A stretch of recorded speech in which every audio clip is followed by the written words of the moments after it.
حلقة سمعتها فين قبل كده المرة دي هتكون مختلفة شوية. المرة دي مش هتكلم عن ملحن أخد جملة موسيقية من ملحن تاني، المرة دي هتكلم عن نفس الملحن عاد جملة موسيقية واستعان بيها في عمل تاني خالص وقدمه بشكل مختلف تماما، لدرجة ان انت صعب قوي ان انت تعرفه إلا إذا كنت مركز قوي أو اللحن ده يعني ارتبط في ذاكرتك أو عشت معاه أو اتأثرت بيه. ولأني من هواة الأعمال والمسلسلات النادرة أنا وأختي نسرين سلامة اللي ليها محتوى عن الأعمال النادرة والأعمال اسطوات الصنعة والفن، كنت بتفرج على مسلسل اسمه الشبيهان. مسلسل الشبيهان تم تقديمه سنة 1980 وهو من المسلسلات النادرة، وكان بطولة الفنان أحمد مرعي. تتر المسلسل مقطوعة موسيقية لازم تحس ان انت سمعتها قبل كده. اللي عمل التتر الموسيقار الكبير عبد العظيم حليم، ليه اعمال كتير ويعني اشتغل مع الفنانه ام كلثوم،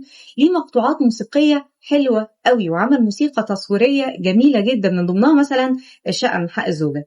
تعالوا يعني نسمع الجمله الموسيقيه اللي كانت في مطلع مسلسل الشبيهان اللي تم انتاجه سنه 1980 ونرجع تاني.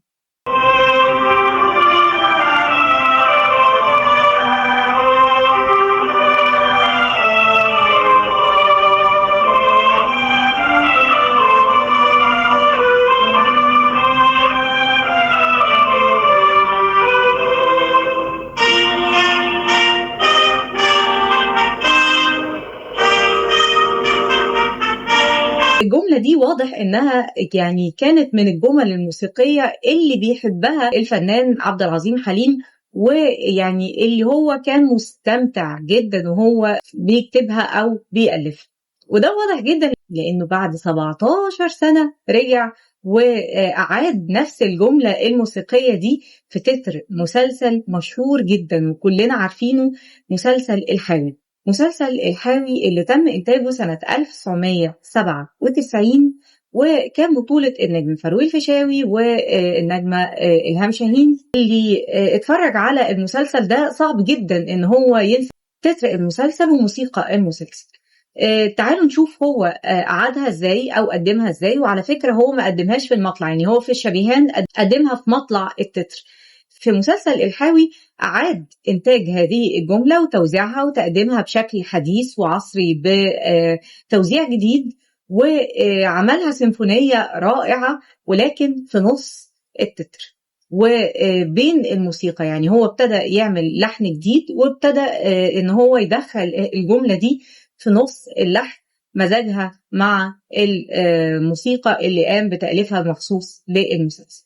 تعالوا نسمع التتر مسلسل الحاوي ونشوف هو استعان ودخلها بيها ازاي ونرجع تاني.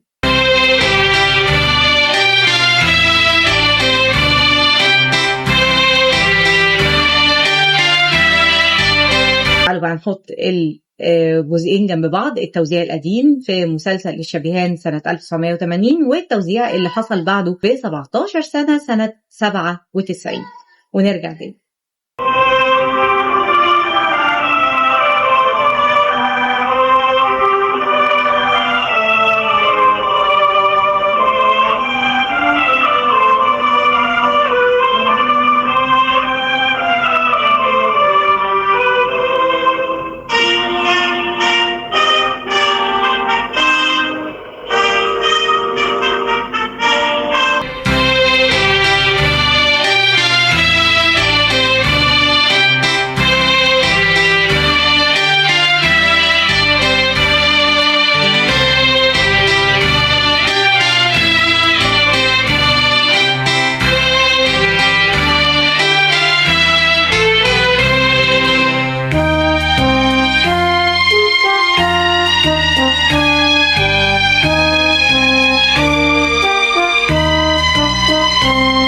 لسه ان شاء الله مكمله معاكم، والمره الجايه حاجه جديده وسمعتها فين قبل كده.